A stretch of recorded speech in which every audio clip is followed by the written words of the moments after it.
Dans cette vidéo, nous allons parler de la Model 3. Donc, c'est un article des numériques. Les numériques, donc c'est Mathias qui m'a envoyé cette information. Je vais quand même avoir tendance à la pondérer. C'est une association donc allemande et un organisme donc allemand qui est plutôt assez bien réputé. En toute honnêteté, je ne connais pas. Mais la Tesla Model 3 est jugée comme le modèle récent le moins fiable. Donc malheureusement, c'est des éléments qui risquent d'être repris. Donc autant essayer aussi de les casser et d'expliquer quel pourrait éventuellement être le problème. Donc l'organisme allemand TÜV vient de rendre public son cru 2025 d'études de fiabilité qui voit la Tesla Model 3 prendre la dernière place du classement pour la deuxième année donc consécutive, loin des autres modèles. Alors ils vont parler éventuellement et essentiellement des voitures donc électriques. Je ne sais pas si ça prend en compte les véhicules aussi thermiques, mais c'est la dernière place. Donc le rapport porte sur la fiabilité de 228 modèles répartis selon différentes classes d'âge, 2, 3, 4, 5, 6, 7 ans. Le problème, le bas blesse, c'est par rapport en fait à la Model 3 qui venait donc des États-Unis, donc la toute première 2019-2020, et puis il y en avait avant, etc.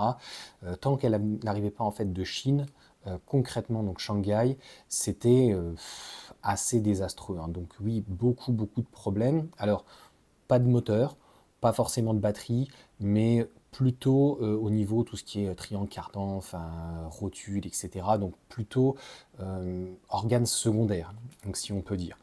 Voilà, donc les experts vérifient l'état et le fonctionnement donc, de tous les éléments, de la structure du châssis, au frein, en passant par la direction, la suspension, les feux et une longue liste d'autres éléments, à l'instar du CT français.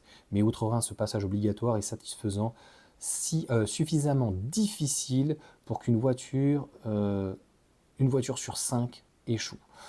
Pour les deux tranches, donc les plus récentes, 2, 3, 4 ans, la Tesla Model 3 accumule plus d'échecs que toute autre voiture en raison de problèmes avec ses phares, ses freins et sa suspension. Je ne comprends pas au niveau donc des phares, des optiques avant. Le freinage, c'est vrai qu'il est assez léger et la suspension, donc je pense que c'est la totalité hein, au niveau des triangles, etc. Cardan. Donc il y avait véritablement des problèmes. 2-3, normalement ça devrait être corrigé puisque c'est Shanghai, et 4-5, ça devrait... c'est Fremont, hein.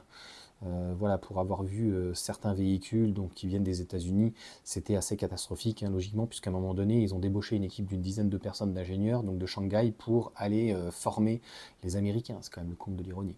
Même le chronométrage élevé ne peut cacher les mauvaises performances de la Model 3. Outre les défauts des freins et des essieux, la Tesla présente également un nombre particulièrement important de défauts d'éclairage. Cela témoigne de la lacune en matière de série, de service et de maintenance. Alors bon, je ne sais pas s'il y a un rapport aussi avec la maintenance, c'est vrai qu'il n'y a pas réellement d'entretien, donc est-ce que ça aurait mérité aussi un suivi?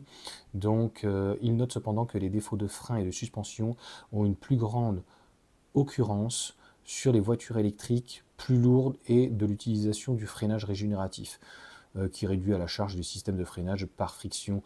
Non, le freinage, c'est pas qu'il est mauvais, c'est que sur les LFP, clairement, la régénération, quand il n'y en a pas, s'ils l'ont fait en hiver, c'est vrai que les freins sont, on va pas dire suffisants, mais très légers. Bon, moi je trouve, hein, je te laisserai l'article en totalité.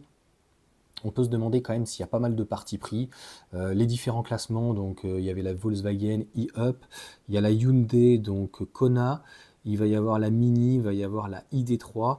Ce qui est certain, c'est que s'ils ont pris une Model 3, donc soit une grande autonomie à 100%, pas de régénération, ou une LFP en plein hiver ou à partir de novembre, décembre, janvier, février, mars, voire éventuellement s'il fait froid, avril, voire éventuellement septembre, octobre s'il fait vraiment très froid, il est certain que à froid, le véhicule n'a peu ou pas parfois de régénération et ça peut être un problème. Et c'est là où on parle et on dit le freinage.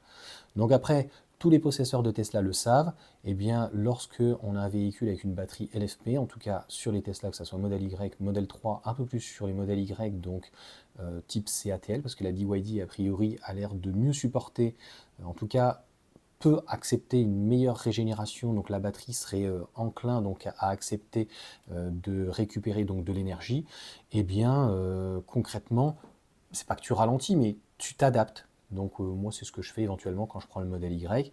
Donc je m'adapte en fonction de la conduite et en fonction du véhicule. Ça me paraît en fait logique. Donc s'il parle réellement du freinage. Donc voilà pour cette petite vidéo.